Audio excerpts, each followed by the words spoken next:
네, 이번 시간에는 스타트업의 조직 문화 진단을 주제로 한번 여러분과 이야기를 해보려고 합니다. 자, 조직 문화라는 거 참 많이 들어보셨을 것 같아요. 조직 문화, 이 조직 문화 중요하다. 조직 문화가 좋아야 회사도 성공할 수 있다라는 말씀을 들어보셨을 수 있는데, 좋은 조직 문화가 왜 중요할까에 대해서 한번 이야기를 해보려고 합니다. 여러분 그런 말들을 많이 들어보셨죠? 회사의 전략이 성공의 열쇠다. 전략이 잘 짜여져 있으면 그 회사는 성과를 낼 수 있다라는 말씀을 들어보셨을 것 같아요. 맞는 말이죠. 그런데 이렇게 한번 생각해 보면 어떨까요? 최고의 전략도 예상치 못한 일을 맞닥뜨리면 갑자기 훅 뭐가 들어오는 거죠? 그러면 무너질 수 있다고 합니다. 현대사회는 굉장히 급변하고 있으니 과학기술이 발전될 때도 있고요. 새로운 유형의 고객이 나타날 때도 있어요. 또는 경쟁업체가 갑자기 치고 올라올 수도 있는 거죠. 그랬을 때 과연 그 기업이 무너지지 않으려면 무엇이 필요한가? 바로 조직 문화가 필요하다는 겁니다. 즉, 조직 문화는 예측하지 못한 상황에서 조직이 잘 대응하고 적응할 수 있는, 그래서 성과를 낼 수 있도록 적응성을 준다고 하는데요. 이야기를 한번, 예시를 한번 들어볼게요. 세계적인 기업이죠. 애플에서 애플 스토어에 어느 날 한 어르신께서 컴퓨터 데스크탑을 가지고 오셨대요. 그러면서 나는 손자랑 같이 컴퓨터를 하고 싶은데 맥이 너무 어렵다. 나한테 이걸 좀 가르쳐 달라고 한 거죠. 직원은 사실 처음에는 당황했죠. 왜냐면 애플 스토어가 그런 일을 하는 곳은 아니니까요. 하지만 그 직원이 이제 성심성의껏 이제 컴퓨터를 전기 꽂고 알려주셨다고 해요. 그런데 어떻게 하다 보니까 그 어르신이 다음 주에도 오고 그 다음 주에도 오신 거예요. 계속 같은 시간에 오시는 거예요. 자, 그래서 이 직원이 어떻게 했을까? 굉장히 놀랍게도 그 직원은 이제 그 어르신께서 오는 시간을 알았으니까 10분 전에 주차장에 가서 할머니가 힘드시지 않게 컴퓨터를 직접 들고 애플 스토어에 와서 전기를 꽂고 열심히 가르쳐 주셨다고 해요. 사실 이거는 그분이 하실 일은 아니잖아요. 그런데 왜 그 직원은 도대체 왜 새로운 고객을 맞닥뜨렸을 때 자신이 하지도 않아도 되는 고객 만족, 이런 성과라고 볼 수 있겠죠? 그런 일을 한 걸까 생각해 볼 수 있어요. 왜 그런 걸까? 바로 그 회사의 조직 문화 때문이었다고 설명을 하고 있습니다. 애플 스토어에서는 그런 것들이 있었대요. 이 사람이 잠깐 근무 장소를 이탈한다고 이것을 가지고 부정적으로 평가하지 않았고요. 또 그 사람이 하는 일은 사실 판매인데 이 할머니를 도와드리다 보면 판매 실적이 좀 내려가겠죠? 하지만 그거 가지고 판매량을 압박하는 문화가 없었던 겁니다. 시간의 구애를 받지 않고 고객을 도와줄 수 있는 어느 정도의 재량적인 문화가 있었던 거죠. 바로 그 애플의 조직 문화 덕분에 이 직원은 무엇이 올라갔을까? 모티베이션이 올라간 거예요. 일을 행복하게 열심히 할 수 있는 모티베이션이 올라간 겁니다. 그래서 어떻게 됐다? 그 구성원은 즐겁게 일하기 때문에 환경 변화에도 적응하면서 자신이 할 일을 찾아나가며 성과를 이룩한 것입니다. 즉, 종합해보면 행복하게 일할 수 있는 조직 문화가 조성되면 성과가 이룩이 되는 거예요. 무엇을 통해서? 구성원들의 모티베이션이 올라감을 통해서. 그래서 우리는 이걸 위해서 조직 문화를 좋게 만들어야 된다라고 볼 수 있는 거죠.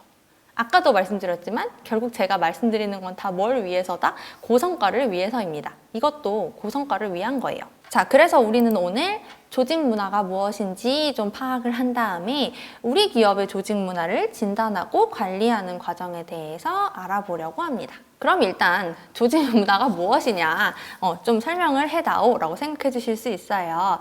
이 조직 문화라는 건 조직 구성원들이 조직 생활을 통해서 서로 학습하고 공유하는 일종의 신념이나 가치관이라고 보시면 됩니다. 그리고 그 가치관들이 하나로 모아지기 때문에 조직 구성원들의 생각이나 의사결정에 영향을 미치게 되는 것이죠. 이건 굉장히 다양할 수 있어요. 정말 사소하게는 사무실에 있는 책상 배치가 서로 벽을 바라보고 있느냐, 서로를 마주보고 있느냐, 또 조직 문화가 될 수 있고, 기업의 사원증 또는 로고가 어떤 방식으로 표출되어 있는지도 조직 문화를 보여주는 단상이라고 볼 수 있습니다. 또 여기 아이콘 보시면 회의하는데 대표님이 상석에 계시는 회의를 할 수도 있고요. 원탁 회의를 할 수도 있겠죠. 이렇게 보이는 유형의 것들도 조직 문화에 해당합니다. 또 오른쪽을 보시면 유형이 아니라 무형, 형체가 없는 것들도 조직 문화라고 볼 수 있습니다. 언어나 그 사람들의 가치관 같은 것도 조직 문화에 포함이 됩니다. 여기서 뭐 어떤 게 조직 문화냐라는 것보다는 어떤 게 중요하냐면 조직 구성원들의 조직 문화는 바로 조직 생활을 통해 학습되고 공유된다는 거죠. 그러니까 우리가 좋은 조직 문화를 만들면 구성원들의 조직 문화를 받아들이는 구성원들의 생각이 바뀔 수 있다. 그래서 성과를 이룩할 수 있다. 그래서 좋은 조직 문화 만들어야 됩니다 라고 말씀을 드릴 수 있겠습니다. 그러면 이제 조직 문화 중요한 거 알겠는데 어떻게 만들까를 고민하실 수밖에 없어요. 이게 어떻게 만들어야 되나? 성공하는 스타트업의 조직 문화 그냥 가지고 오면 되나? 라고 생각하실 수 있는데 이제 뉴스에서 많이 보셨을 것 같아요. 제가 뉴스 기사를 가져오진 않았지만 몇 가지를 좀 뽑아왔습니다. 우리 회사는 무제한 연차 사용이 가능하다. 아니면 직급을 없애고 우리는 서로 영어 이름을 부른다. 네, 뭐 이은서 노무사가 아니라 뭐 셀리 이런 식으로 영어 이름을 부르는 경우도 있고요. 또 어떤 게 있냐? 스마트 오피스라고 해서 매일매일 도서관처럼 업무 공간을 선택하는 거예요. 오늘은 내 옆에 김 대리가 있지만 내일은 사장님이 계실 수도 있는 거죠.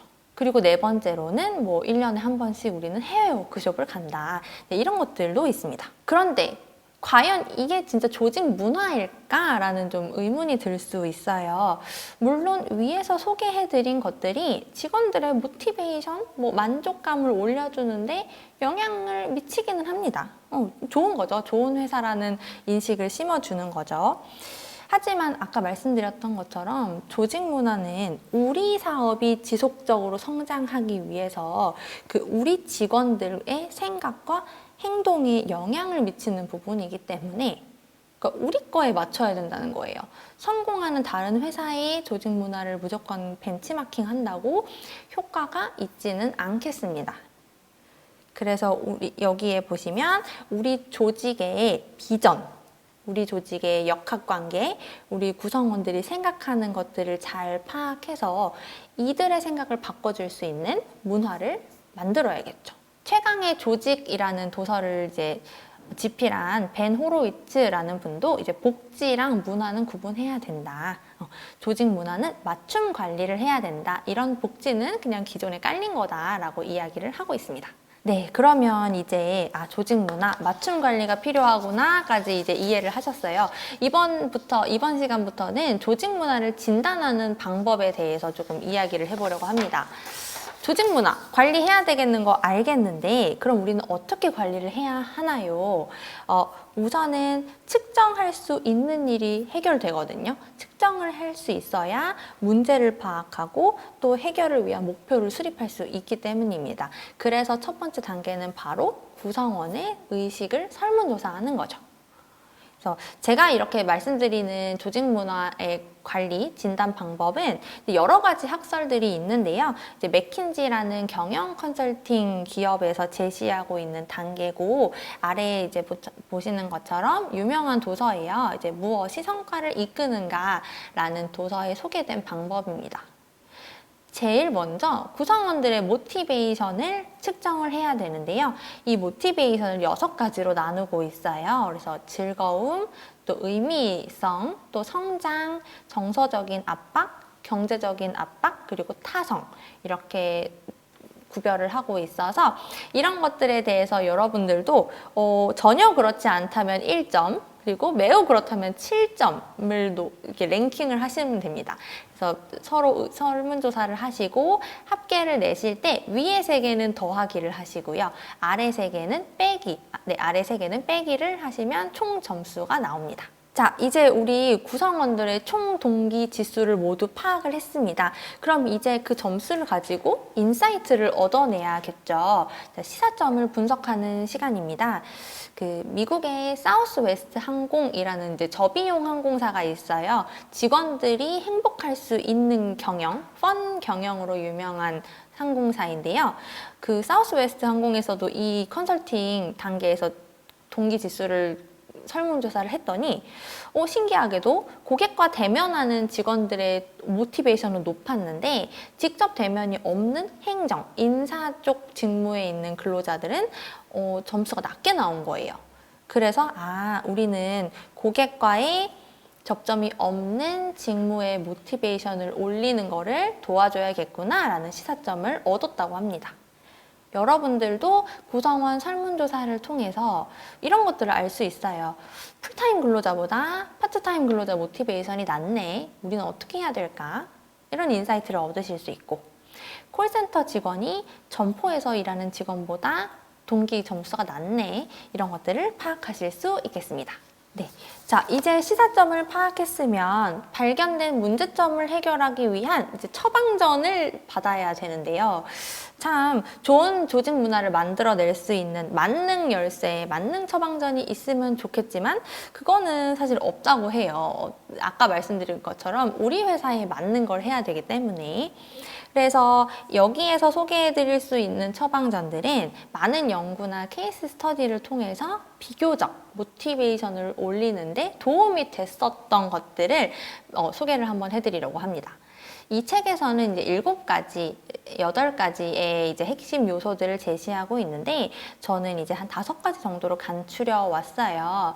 먼저 조직에 있는 리더십이 중요하다는 거죠. 이제 호기심을 자극할 수 있는 리더, 그리고 능력 있는 직원에게 큰 책임을 맡기는 리더들이 중요하다. 또 조직의 정체성, 우리 팀을 결합시킬 수 있는 하나의 명확한 목적이 있는지, 그리고 그 명확한 목적을 수행하기 위한 우리 내부의 행동 규범이 있는지, 이런 것들도 중요하다고 합니다. 세 번째로는 포지션이라고 할 수 있고 잡이라고 할 수도 있는데 직무 설계가 얼마나 그 사람의 모티베이션을 올려줄 수 있게 설계되어 있느냐, 이것도 중요한 요소가 될 수 있습니다. 또한 그 회사가 나를 그냥 무한 경쟁시키는 게 아니라 나의 미래의 커리어까지 신경을 써주는지, 경력, 경로를 위해서 어떤 것들을 도와줄 수 있는지 역시 모티베이션을 올리는 데 영향을 미치고요. 또 보상제도는 어떤 회사는 사실 인센티브나 스톡 옵션 등의 보상 제도가 맞지 않을 수 있어요. 적합하지 않을 수 있죠. 그렇다면 과감하게 성과 인센티브 제도를 축소하거나 폐지하는 것 역시 구성원 모티베이션에 오히려 더 긍정적인 효과를 불러일으켰다고 합니다. 지금까지 우리 조직 문화를 진단하는 방법 제일 먼저 측정을 해봤고요. 그 다음에 문제점, 시사점을 파악했고 맞춤 처방전까지 얻었습니다. 자, 그럼 이제는 무엇을 해야 되느냐? 네. 가지고 있는 것들 이제 진짜 실행해 봐야죠. 목표를 수립해야 됩니다. 어떤 목표일까요? 좋은 조직 문화를 위한 목표를 수립하실 때가 됐습니다. 평균적으로 동종업계에 비해서 좀 조직 문화가 좋다고 평가받는 회사들은 그 아까 말씀드린 모티베이션 점수가 한 15점 정도 높았다고 해요. 평균적으로. 그래서 스타벅스도 15점, 18점 이상 달성했구나. 그렇다면 우리도 5년 안에 이만한 점수, 이만한 지수를 달성하는 조직 문화를 만들어야겠다. 직원의 동기를 높여주기 위해 행복하게 일할 수 있는 환경들을 많이 갖추어야겠다. 라는 결심이 서실 것 같아요. 이제는 무엇을 하실 시간이냐면 바로 Just Do It. 실행하시고 변화를 시작해 나갈 시간입니다. 네, 지금까지 스타트업의 조직 문화에 대해서 살펴봤습니다. 이번 강의 여기서 마치겠습니다.